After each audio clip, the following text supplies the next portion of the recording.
Muttonistas, I must tell you that a 3 p.m. Saturday afternoon kickoff is actually a rare treat for me, because usually when everybody else has free time I have to work. Apart from maybe the 5:30 kickoffs, it is actually the best time to watch a game. Plenty of time to do things before and afterwards. Anyway, City are at home to Southampton today. Erling Haaland is banging them in, so I don't see Southampton holding us out for a 0-0 draw as they did last season, but you never know in football. It's a funny old game. So let's head off for something to eat and off to the stadium for our vlog of Manchester City at home to Southampton in the Premier League.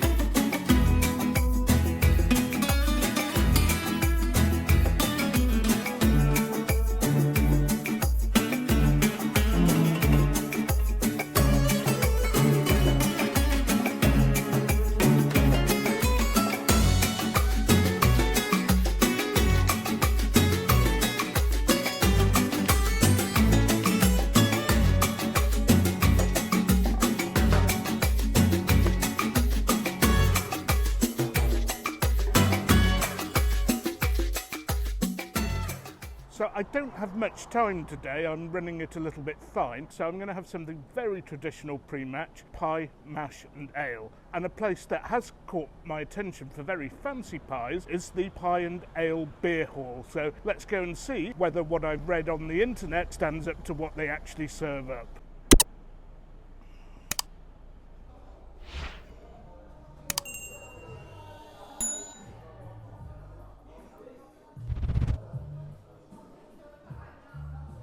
Well, thankfully the place isn't that busy, so it means I'll be able to get served reasonably quickly. I've got my beer already, a Pike Pale Ale, and all we await now is the pie.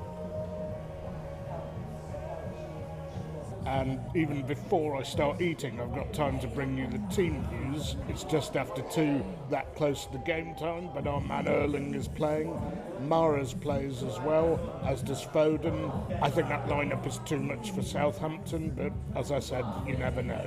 And I'm starting to wonder, I mean, if Haaland doesn't score 2 or 3 goals, can I get a refund on my ticket? So much are a couple of goals anticipated or even expected now. As for Southampton, they are bang out of form, and their manager Ralph Hasenhüttl is very much in danger of getting sacked, in my opinion. However, he's pulled a few rabbits out of the hat against City before.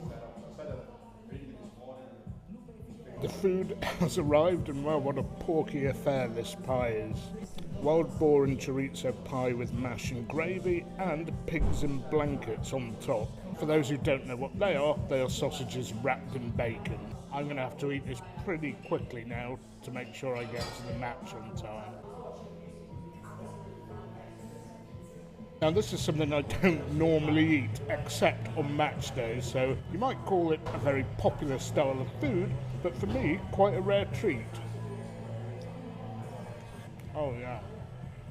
Well, if there is such a thing as a premium pie, this is it. Anyway, I've got to get on with this. I'll see you after I've finished eating it.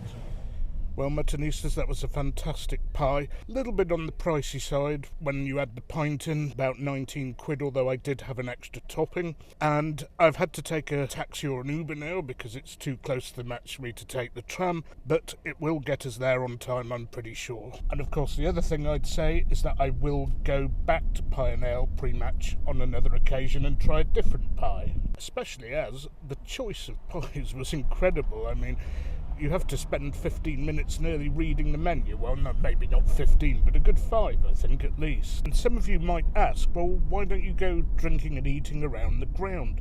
At the ground itself, they do have catering outlets, but they're a little bit limited and a bit overpriced. And if you like pale ale or ales or brown ales or stouts rather than lager, again, you're better off staying in the city centre. And also, if you're an away fan coming to the Etihad, unfortunately, our pubs near the ground are not really away friendly. I wish they were, but I don't think they are. If you think I'm wrong, please leave a comment in the comments section. Anyway, it's game time. Come on, City.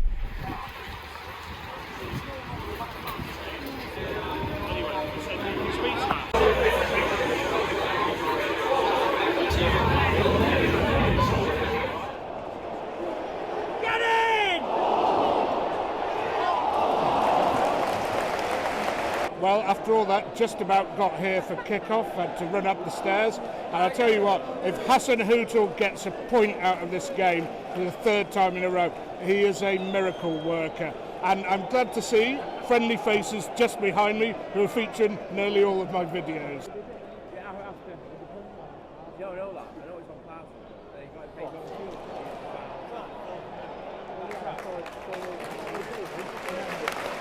10 minutes in, and Southampton have actually started with some positive attacking intent and are pushing up a bit. Will they be caught out for that then? On! Oh!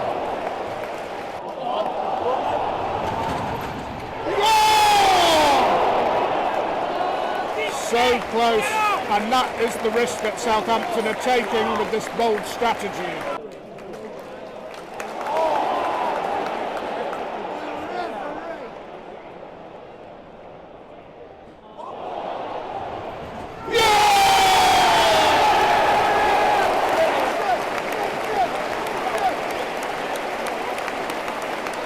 Great individual skill and dribbling from João Cancelo.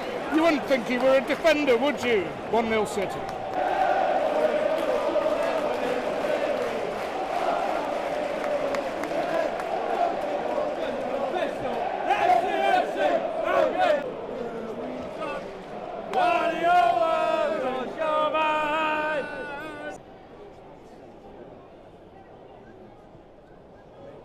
Hit it.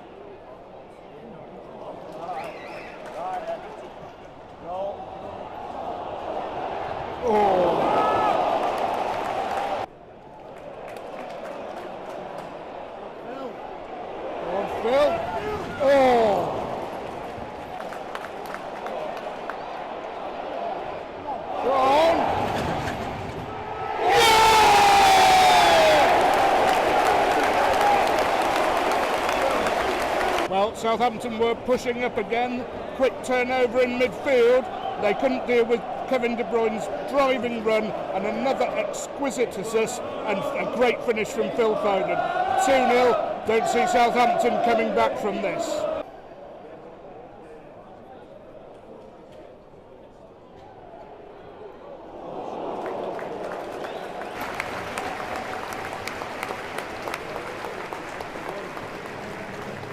Half-time, City 2, Southampton 0. City really strolling around the pitch, passing the ball around without extending themselves. Southampton have had a go, they've pressed up pretty high, but they have been caught out a couple of times, and I think City probably should have been more up by this stage. But we haven't had to move through the gears with a midweek game beforehand and a midweek game afterwards, so very comfortable. Can't see anything other than a home win from this point, and I expect more goals in the second half because City really don't stop turning it on until they're 3-0 up. I have seen them just pass the ball around midfield at that point, but I suspect there'll be at least one more goal in the second half.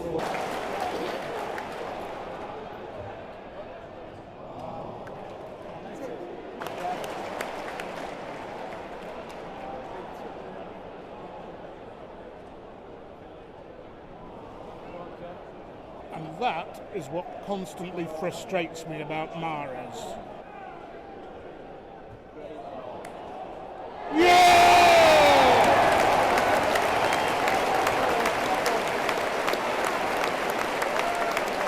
And then, of course, he goes and scores. Well done, Riyad, but I think he should have done better with the earlier one as well. 3-0 to City, and I wonder whether Southampton are going to carry on with this high line.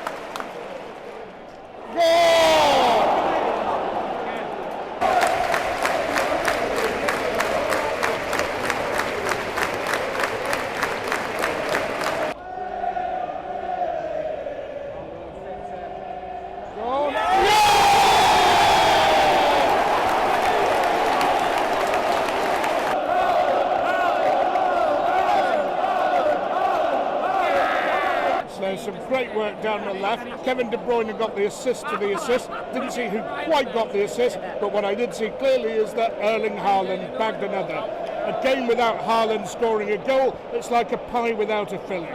4-0 City. I know Southampton are 9-0 loss specialists. How many are we going to get today?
Okay, Muttonista, so the journey back to the Northern Monk was a lot smoother than it has been in recent match days. The bus is usually the best way to get back here, although it can get bogged down, and when there are strikes on, they have less buses, but thankfully today was okay.